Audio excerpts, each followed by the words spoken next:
చెప్పండి మీరు. వేణుగోపాల్ గారు రైట్. సుజాత గారు ఒక క్లారిటీ, ఇక్కడ సచివాలయ ఉద్యోగాలకు సంబంధించింది, అది వాలంటీర్లకు సంబంధించింది కాదు. నెక్స్ట్ వెంకటేష్ గారు మీరేం చెప్తారు? ఇప్పుడు ఒక రకంగా అంటే గతంలో ఇస్తాను దాసరి శేష్ గారు ఒక్క నిమిషం.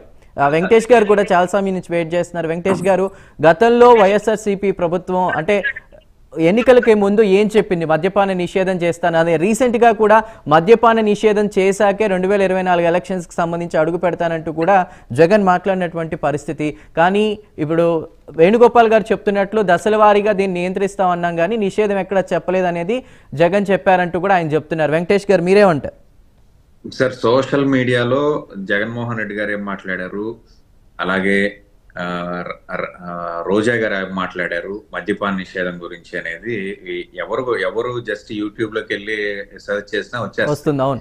సో ఇక్కడ మద్యపాన నిషేధం చేయటం సాధ్యాసాధ్యాలని ఫస్ట్ టైం ముఖ్యమంత్రి అండి జగన్మోహన్ రెడ్డి గారు ఏమి ఒక లాస్ట్ టైం ముఖ్యమంత్రి అయ్యి ఇప్పుడు ఏదో మళ్ళీ మాట తప్పాడు మడం తిప్పాడు అనుకునేది ఏం కాదు.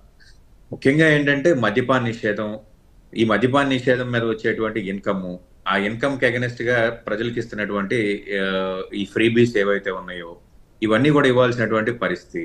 మద్యపాన నిషేధంలో గణనీయంగా మార్పులు తీసుకొచ్చారు. ఇప్పుడు ఏంటంటే జగన్మోహన్ రెడ్డి గారు అనుకోగానే మద్యపాన నిషేధం అయిపోదండి.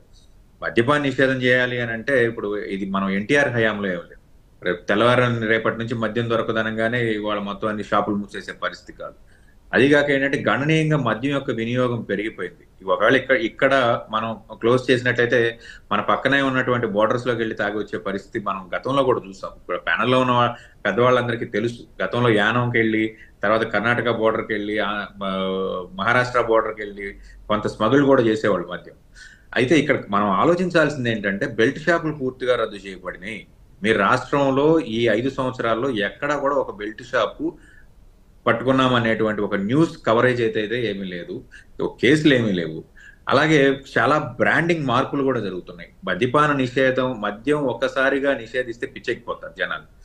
అలాంటి పరిస్థితి నుంచి ఈ కొన్ని వరల్డ్ హెల్త్ ఆర్గనైజేషన్ నుంచి కూడా ఉన్నటువంటి కొన్ని గైడ్ లైన్స్ ప్రకారం ఒక టైప్ ఆఫ్ మద్యానికి అలవాటు పడకుండా దశల వారీగా ఈ మద్యపాన నిషేధంలో భాగంగా డిఫరెంట్ బ్రాండ్స్ ఇంట్రడ్యూస్ చేయటం, రెగ్యులర్ గా దొరికే మద్యాన్ని వాళ్ళకి అందుబాటులో ఉంచకపోవడం అనేది కూడా ఒక గైడ్ లైన్స్ అండి.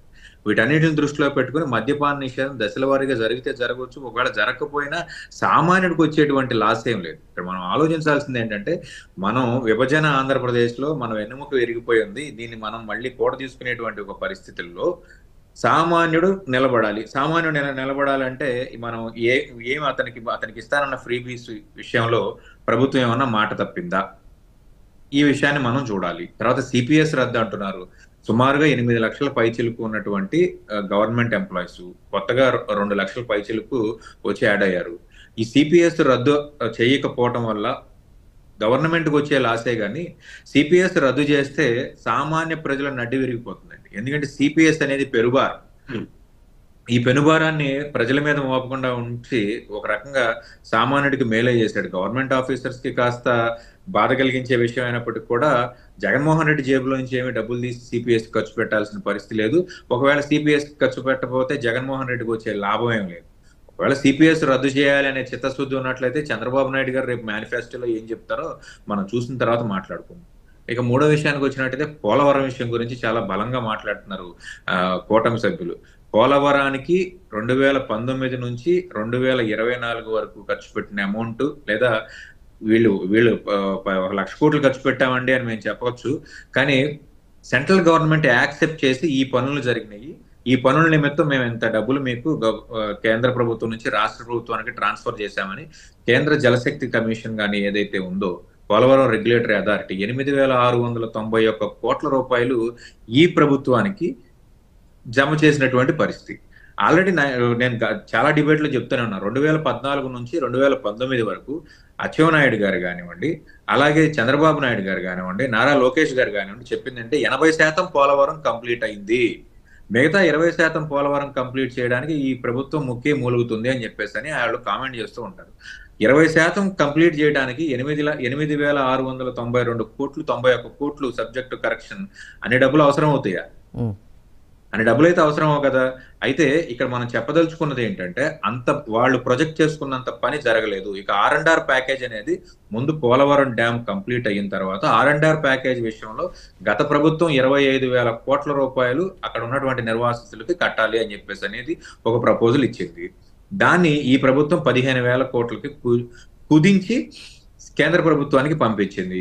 ఇప్పటి వరకు ₹1 కూడా రాలేదని అంటున్నారు. ముందు ప్రాజెక్ట్ కంప్లీట్ అయ్యి నీటి నిల్వ అయినప్పటికి కదా నీటి నిల్వ చేద్దాం అనుకున్నప్పుడు అప్పుడు R&R ప్యాకేజ్ కింద వీళ్ళందరినీ బయటికి పంపడానికి వాళ్ళకి డబ్బులు ఇవ్వడానికి కేంద్ర ప్రభుత్వం సానుకూలంగా వ్యక్తం చేస్తుంది. ఇక్కడ ఎవరిని తప్పు పట్టాల్సిన పని అనేది ఇట్స్ టైం బీయింగ్ ప్రాసెస్. తర్వాత గత డిబేట్ లో కూడా పోలవరం ఎందుకు లేట్ అయింది అనేది భాజపా ప్రతినిధులు పూర్తిగా విశదీకరించారు.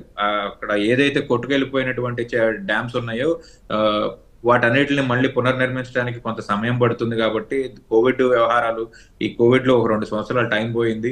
మళ్ళీ ఈ ప్రభుత్వం తీసుకున్న రివర్స్ టెండరింగ్ ద్వారా ఒక 1,000 కోట్ల రూపాయలు మనకు మిగిలింది అని చెప్పేసి అని కూడా చెప్పడం జరిగింది. సో పోలవరం పరుగులు పెడుతూనే ఉంది. పోలవరం ఏం ఆగట్లేదు. పోలవరానికి ఎప్పటికప్పుడు ఈ ఫైనాన్షియల్ ఇయర్ లో కూడా సుమారుగా 580 కోట్ల రూపాయలు పోలవరానికి ఖర్చు పెట్టిన పని చేసిన దానికి డబ్బులు ఇచ్చినటువంటి పరిస్థితి. కాబట్టి ఇక్కడ ఎవరిని తప్పు పట్టాల్సిన పని ఏం లేదు. పోలవరం జాతీయ ప్రాజెక్ట్ అన్నమాట, జాతీయ హోదా సాధించడం కాదు.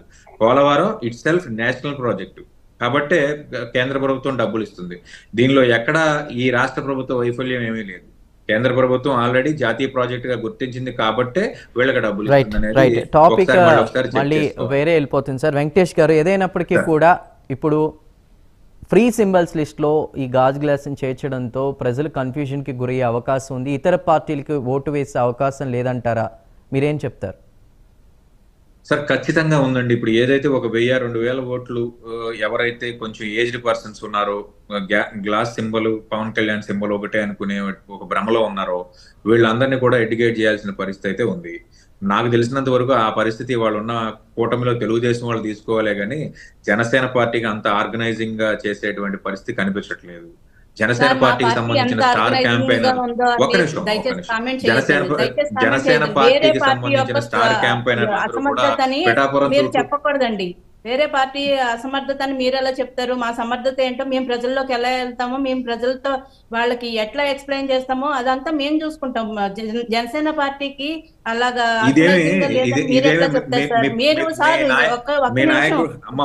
ప్యానల్ లో ఇద్దరు వైసీపీ అభ్యర్థులు ఉన్నట్టు అనిపిస్తుంది నాకు. న్యూట్రల్ గా మాట్లాడండి సార్ దయచేసి. ఇప్పుడు ఇదే మీ నాయకుడు తీసే సినిమా కాదు, మీ వరకు మీరు చేసుకోవడానికి.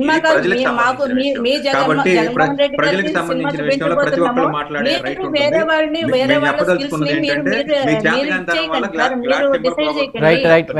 దయచేసి ఇంకా హార్ష్ గా మాట్లాడే విధంగా మమ్మల్ని తీసుకెళ్లొద్దు. మీ చేతకాంతనం వల్ల గ్లాస్ సింబల్ పోయిందని చెప్పాలి. మేము కూడా మాకు కూడా ఉంటాయి సార్. మేము మాట్లాడలేమా ఏంటి? ఇప్పుడు సింబల్ పోయింది మీకమ్మా, మాకు కాదు. సిపిఎస్ రద్దు వల్ల ప్రజల మీద భారం పడుతుంది అన్నారు. ప్రజల మీద భారం పడే విషయాలు చాలా ఉన్నాయి.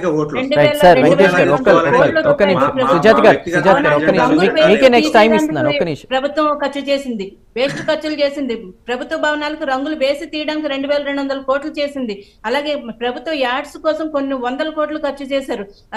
ఋషికొండ మీద భవనం నిర్మించుకోవడానికి కొన్ని కోట్లు ఖర్చు చేశారు. ఇవన్నీ